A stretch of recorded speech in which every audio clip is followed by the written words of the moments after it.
We're talking about Lot and Sodom today in this series of lessons that we're calling the big picture. And I want to emphasize, first of all, that the more seedy aspects of this story, the PG-13 and worse aspects of this story, a lot of those we're going to sidestep today, not because they're not important, not because I don't believe in preaching against sin, but rather because that's not the big picture. That's not the central issue that I think is being dealt with in the story here in Genesis chapter 19.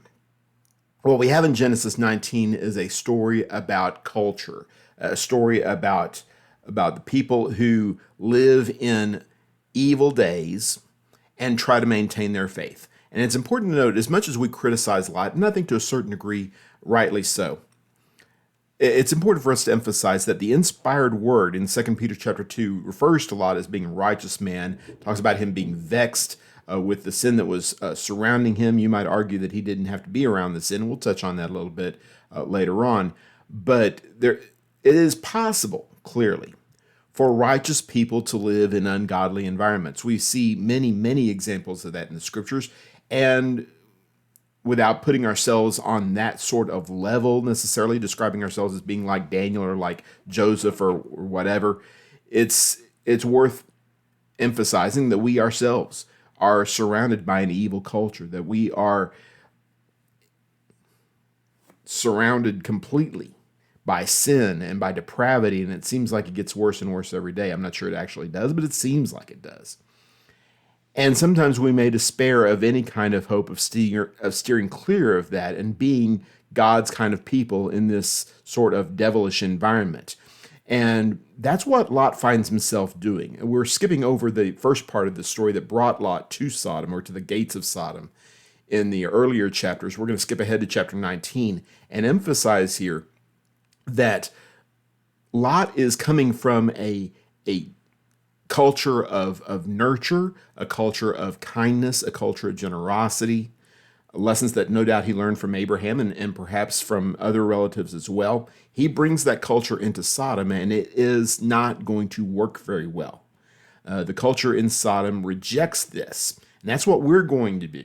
We are going to be rejected also. We're going to bring this alternative lifestyle, if you pardon the expression, into a sinful world, and by and large, the world is going to reject it. We need to back away from these notions that somehow, if we're good enough preachers, if we're good enough Christians, that we're going to change the world. You may change one person or help one person change himself, help bring the gospel to a lost soul here or there. I certainly hope that you will. I hope that I will. But as far as changing the world, we need to move past that. The world has always been wicked. We are not going to change anything about the world fundamentally. We could, however, be changed by the world, and not in a good way. And so that's what we want to try to avoid. And hopefully we'll derive some lessons from Lot here that will help us along this way. I'd like to read, starting in chapter 19, verse 1 of the book of Genesis. The two angels entered Sodom in the evening as Lot was sitting in Sodom's gateway. When Lot saw them, he got up to meet them. He bowed with his face to the ground and said, "My lord, turn aside to your servant's house, wash your feet, and spend the night. Then you can get up early and go on your way." "No," they said, "we would rather spend the night in the square." But he urged them so strongly that they followed him and went to his house. He prepared a feast and baked unleavened bread for them, and they ate. Before they went to bed, the men of the city of Sodom, both young and old, the whole population, surrounded the house. They called out to Lot and said, "Where are the men who came to you tonight? Send them out to us so that we may have sex with them." Lot went out to them at the entrance and shut the door behind him and said, "Don't do this evil, my brothers. Look, I've got two daughters who haven't been intimate with a man. I'll bring them out to you, and you can do whatever you want to them. However, don't do anything to these men because they have come under the protection of my roof." "Get out of the way," they said, adding, "This one came here as an alien, but he's acting like a judge. Now we'll do more harm to you than to them." They put pressure on Lot and came up to break down the door, but the angels reached out, brought Lot into the house with them, and shut the door. They struck the men who were at the entrance of the house, both young and old, with blindness, so that they were unable to find the entrance. Then the angels said to Lot, "Do you have anyone else here? A son-in-law, your sons and daughters, or anyone else in the city who belongs to you? Get them out of this place, for we are about to destroy this place because the outcry against its people is so great before the Lord that the Lord has sent us to destroy it." So Lot went out and spoke to his sons-in-law who were going to marry his daughters. "Get up," he said, "get out of this place, for the Lord is about to destroy the city." But his sons-in-law thought he was joking. At daybreak, the angels urged Lot on, "Get up, take your wife and your 2 daughters who are here, or you'll be swept up in the punishment of the city." But he hesitated. Because of the Lord's compassion for him, the men grabbed his hand, his wife's hand, and the hands of his 2 daughters. They brought him out and left him outside the city. As soon as the angels got them outside, one of them said, "Run for your lives. Don't look back, and don't stop anywhere on the plain. Run to the mountains, or you'll be swept away." But Lot said to them, "No, my lords, please. Your servant has indeed found favor with you, and you have shown me great kindness by saving my life, but I can't run to the mountains. The disaster will overtake me, and I will die.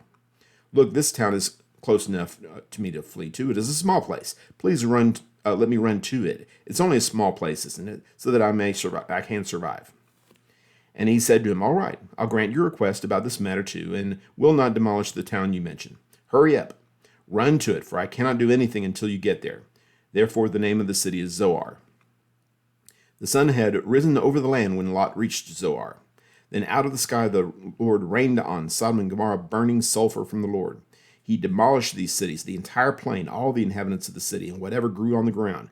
But Lot's wife looked back and became a pillar of salt. Early in the morning, Abraham went to the place where he had stood before the Lord. He looked down toward Sodom and Gomorrah and all the land of the plain, and saw that the smoke was going up from the land like a smoke from the furnace. So it was when God destroyed the cities of the plain, he remembered Abraham and brought Lot out of the middle of the upheaval when he demolished the cities where Lot lived. And that goes through verse number 29. And most of you are aware of the first part of this story, at least in broad terms, that God had revealed his plan to Abraham, and Abraham begged for the life of these wicked people. Well, not really for the wicked people, begging the life of the righteous people who are caught up in the wickedness. And I have no doubt that he specifically meant Lot and his family, and maybe even just Lot in all of this.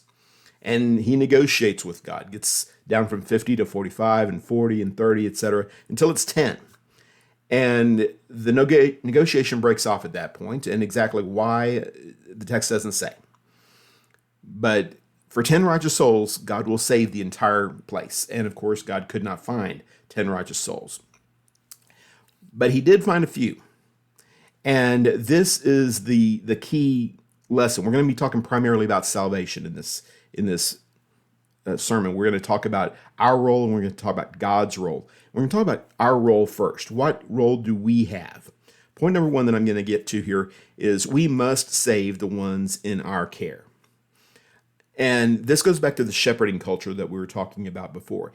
In the wilderness, in Nowheresville, if you will, out in the country where Abraham kept his flocks, where Lot at one time had kept his flocks, it was understood that if a stranger comes through, he enters into your tent. You give him whatever hospitality you have, and more besides.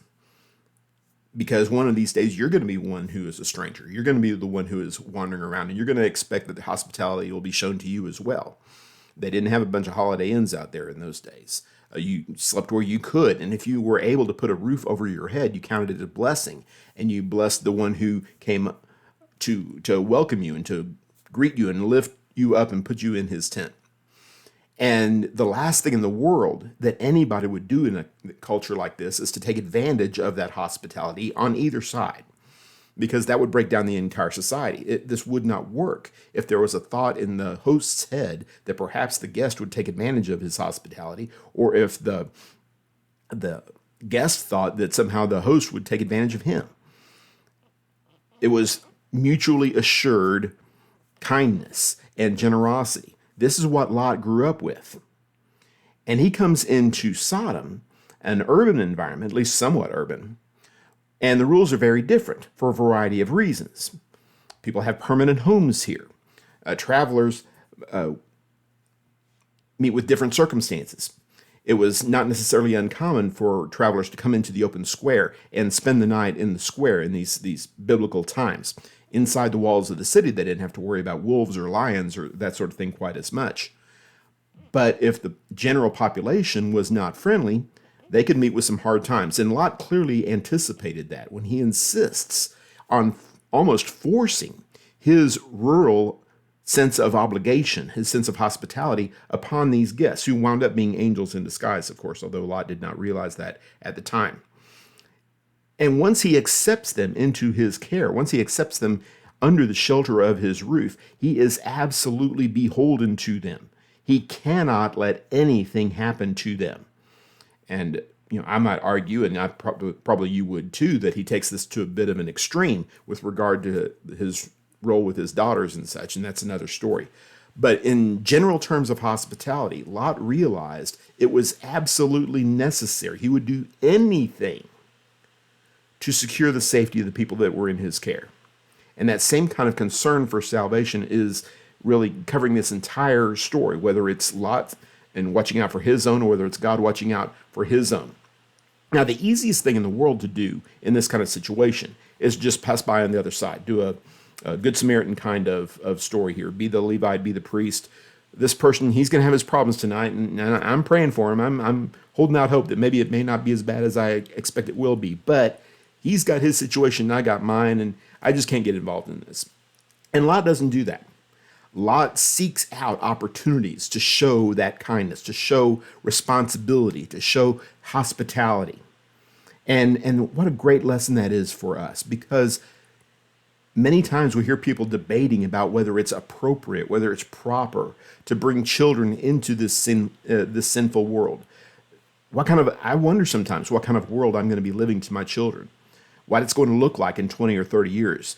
I cringe at what I've seen in my own lifetime, and I have expectations, call me a cynic or whatever, that it very well may get worse before it gets better. It may never, in fact, get better. And the idea of bringing children into that environment, I can understand why some people would be hesitant to do that, or even determined not to do that. It's just too hard to rear children in this current environment. But we do it anyway. And we do it because perhaps by bringing children into this world, we can have an impact, however small, on that world. We don't live in fear. We don't assume that bad things are going to happen to our children. We take responsibility. Things are not going to happen. As for me and my house, we will serve the Lord. We will be secure. I am going to determine, as the head of my house, to make them secure.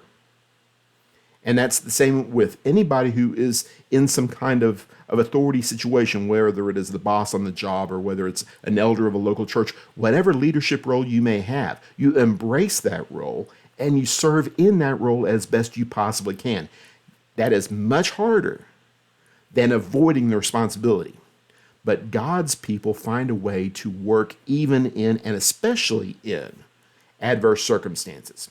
They're going to make sacrifices to do that, to make sure that this does in fact work out. It's kind of ridiculous for us to knock ourselves out to bring children into the world or accept responsibility, and then we meet some adversity. Well, we gave it a shot. What are you going to do? I sure wish my kids were going to go to heaven, but looks like it's not going to work out that way. Well, sometimes these things happen. Bad things happen to good people.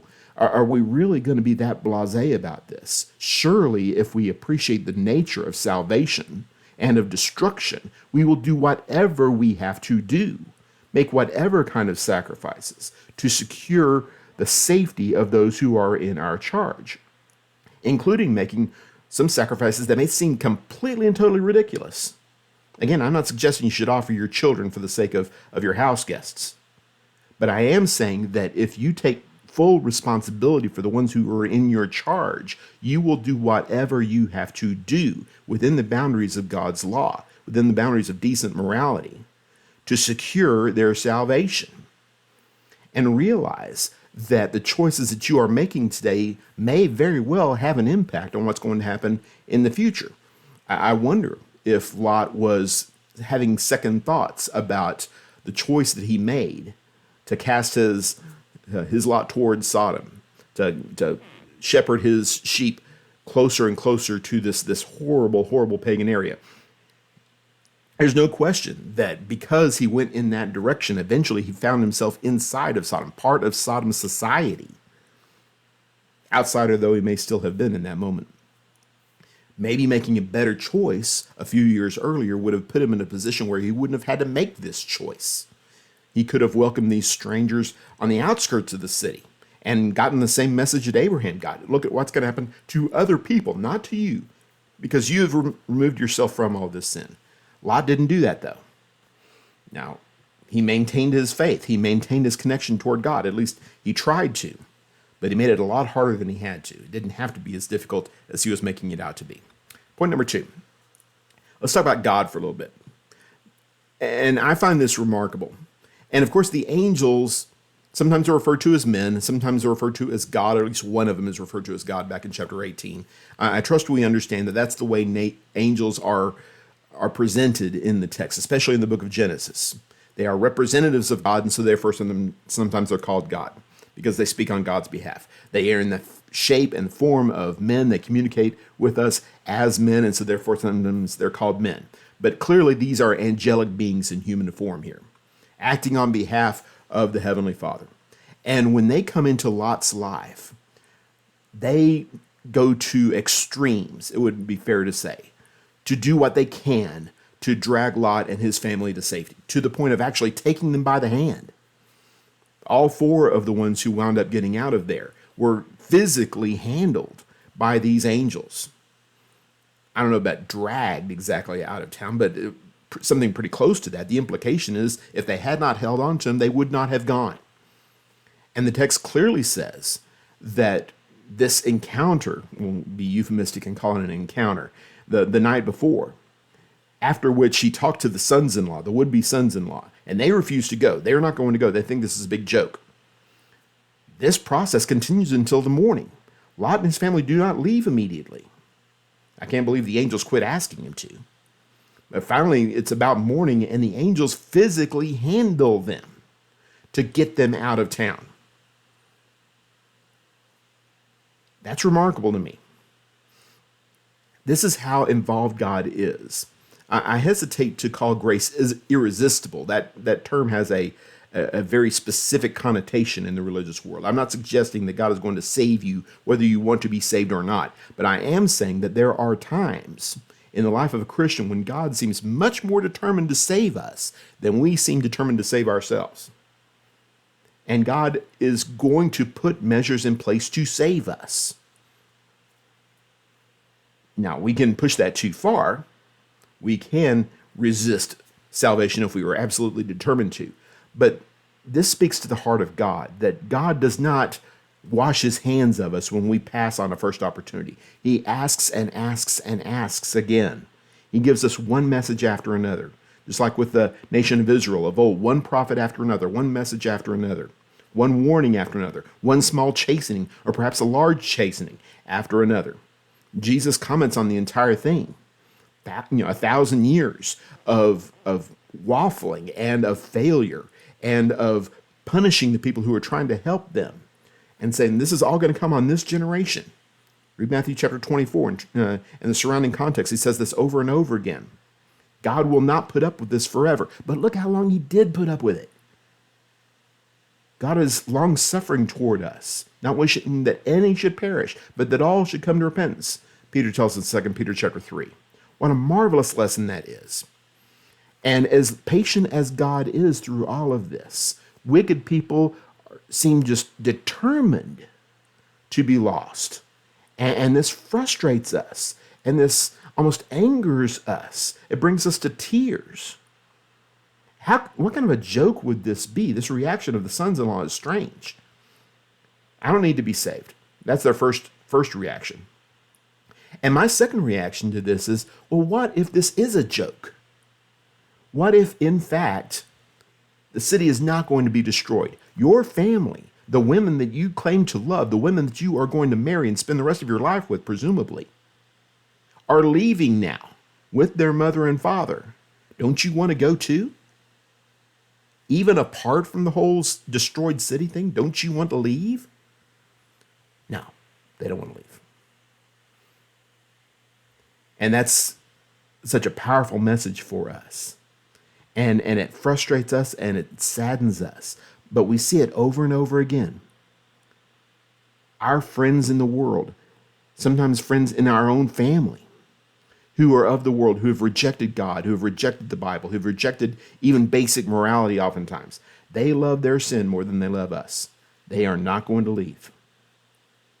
And as much as we may appeal to them on whatever kind of level, whatever kind of level of voice we may use, whatever rationale we may use from the Bible or from history or whatever, none of it's going to work. They love their sin. They love their fornication or their alcohol or their drugs or whatever it happens to be. The things that Jesus offers are simply of no interest to them. They have no intention of abandoning it. It's tough enough for us, isn't it? It is with difficulty, Peter writes, that the righteous are going to be saved. How challenging is it for us as the people of God? Saved with difficulty, he says. Lot got out of town, but it was work getting him out of town. 4 souls in the entire city. Abraham bargained down to 10 souls. We only got 4 out. And 2 of them were moral reprobates who wound up causing more difficulty and hardship because of their escape than would have been if they just stayed in the city in the first place. No doubt brought more heartache to their father. And of course, Lot's wife, we'll talk about her in a little bit, she didn't make it all the way out at all. This is the lot for the righteous in this situation. How much more difficult is it for those who have rejected God's will?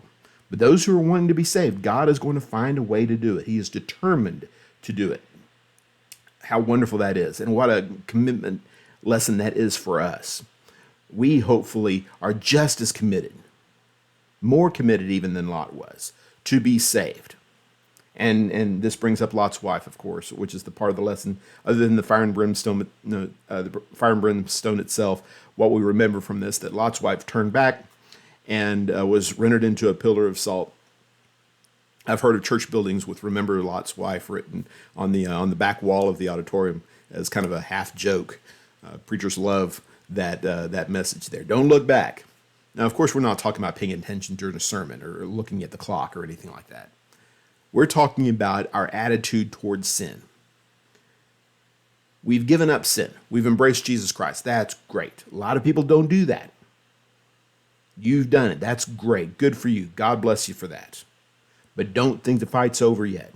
Just because you've gotten out of Sodom doesn't mean you've gotten to safety. And it's not difficult to see in this idea of looking back, especially when they were told specifically not to look back, that this is a gesture of regret.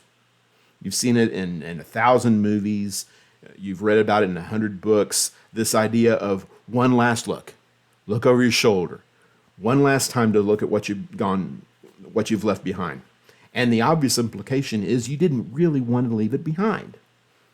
Now, maybe you want to move forward. Maybe you've made a conscious decision to move forward. You have preferred what lies ahead of you to what you were leaving behind. And that's fine. That's good. A lot of people don't get that far again. But that's not enough. Not only do we have to make the right decision, but we have to make it completely and totally. We have to determine this is not only the safe thing to do, the reasonable thing to do, it's the thing that we want to do. In fact, we count ourselves blessed to do it. I don't know where Lot's wife's head was with regard to this. I don't know where she came from. Did she come from Abraham's culture? Did she come from Sodom? I'm not recalling the text ever saying. But either way, she found a home in Sodom, and she did not want to leave it behind, at least on some level. Maybe she was simply leaving because her husband was leaving. So many times we find that is simply not good enough. When we try to serve God because of the faith of somebody else, because of our spouse, because of our parents, because of our boyfriend or girlfriend, whoever it happens to be, we see this over and over again. When that person's faith falters, the person who came along for the ride is gone because they never really had any roots to begin with. They didn't really leave Sodom, not in their heart. What we need to do is bear down on this, to truly commit.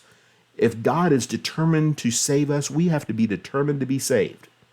We have to want to be saved. We have to learn to truly hate the lifestyle that we were leaving behind and everything that comes with it. All the attachments, all the preferences, leaving it behind, moving on to something better.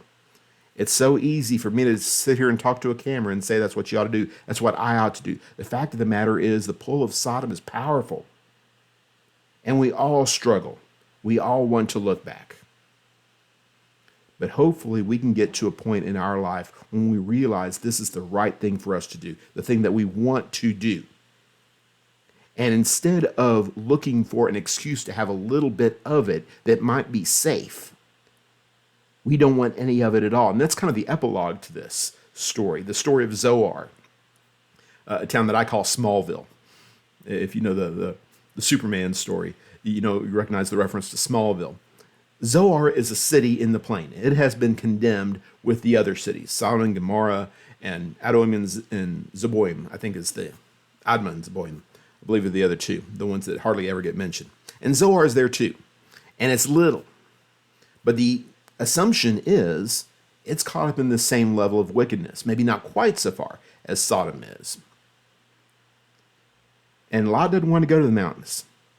I'll be destroyed in the mountains. Surely I can go to a little city. It's not as bad as Sodom. That's the implication.